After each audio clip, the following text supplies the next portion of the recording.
See, I'd definitely like to know if anyone wanted to switch B2 from B2C to B2B, why they should switch. Like, if you can give three reasons, right? It could be anything. You can also mention that you're getting good sleep at night.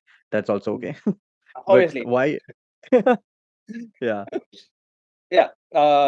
If you have to switch from B2C to B2B, again, it depends on priorities. If you are Mhm. pretty much good with making money, I think B2C, if you look at companies like Scalar and all, they pay you like tons of money, right?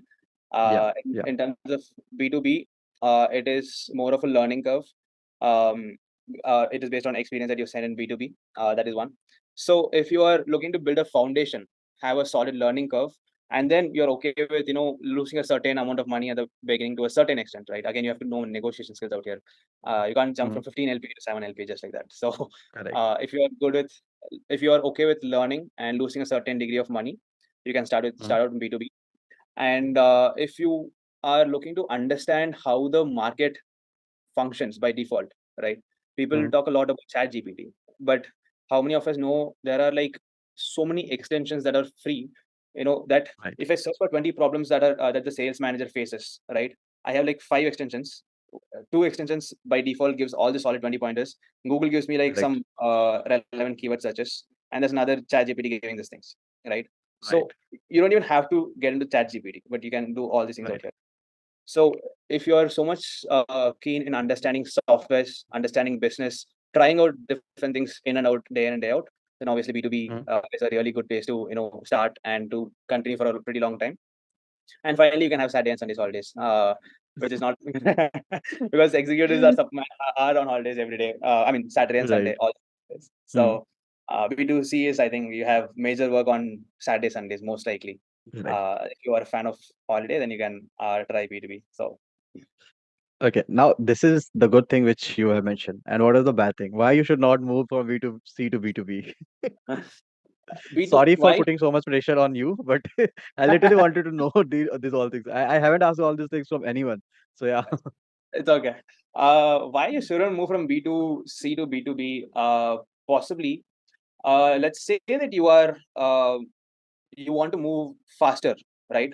There's a certain terrain that people choose. Say I want to drive F1 racing, right? You can't drive F1 racing in dirt bike terrain, right?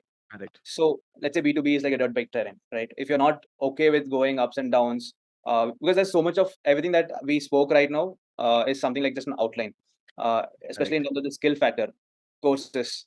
It takes like Right. 15, 20 hours per week, right? Which doesn't seem so much, but when you're in the process, it seems so much, right? Correct. But if you want to go faster, earn money faster, just keep moving in a terrain like a F1 race. B2C is a good place, most likely, right? Correct. And if you are, like I said, there's a lot of ups and downs like dirt bike racing in B2B. If you know that you will be in a place where whatever you learned so far is not even relevant in the next day.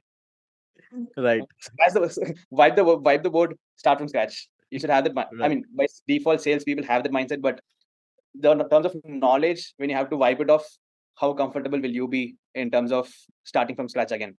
That's another Right. reason. So you have Uh, to learn, unlearn, and then relearn on a day-to-day basis in B2B. Exactly.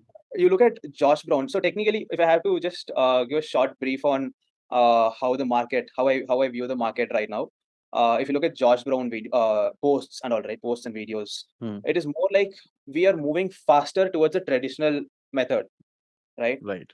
We send emails on bulk, which we said it as modernized. Now emails are going into spam. We say, Right. let's do cold call, but no one, but hardly people are being trained on how to do cold calls, right? If Correct. you look at Ronan Pesser and Will Aitken's cold call, and then if you look at someone from average or mediocre sales rep cold call, you see so much variations, right? So Right. these people talk directly on the problems or challenges that the persona faces. Start off with a question, but this on the other side they say, "Hey, I'm calling from this. Can I speak with this?" I mean, why should the person even give the hand over the phone to the next person? What is the reason that Right. we are facing, right? So the Right. cold call is out, and now you either get to run the same thing over and over again blast emails, again do cold calls, Hmm. or which is where the Josh Brown and so much of new softwares came in, that you send a gift to the person, right? Correct. I read an interesting email which said, a person was sending mail to a VP in his profile where he found he was a golfer, and he sent a golf ball and a golf course ticket, right? Now that is something Oh, traditional. nice. Right, right, Or, right? You see the link again. People send right, some gift or the other in order to for a return favor.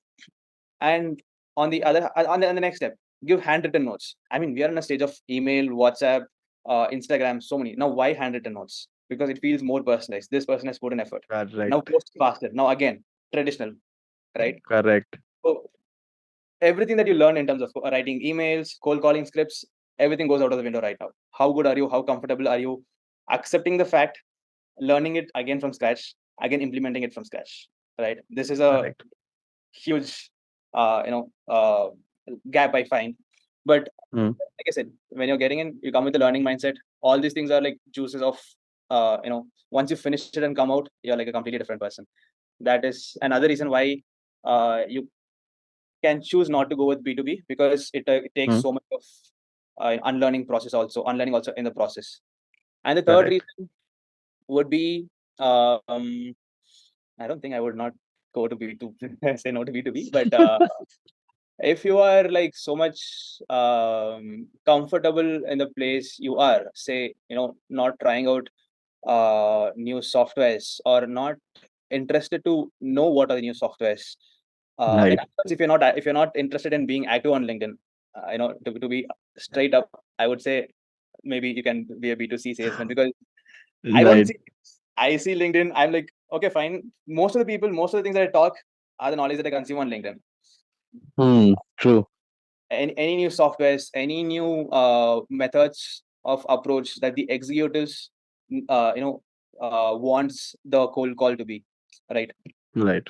It's all over the LinkedIn right now. Hey, let's say that I am an VP of some company. I know Hmm. that a person is going to come, an SDR is going to cold call me. I want SDRs to do some research about me, do this, do this, do this, do this.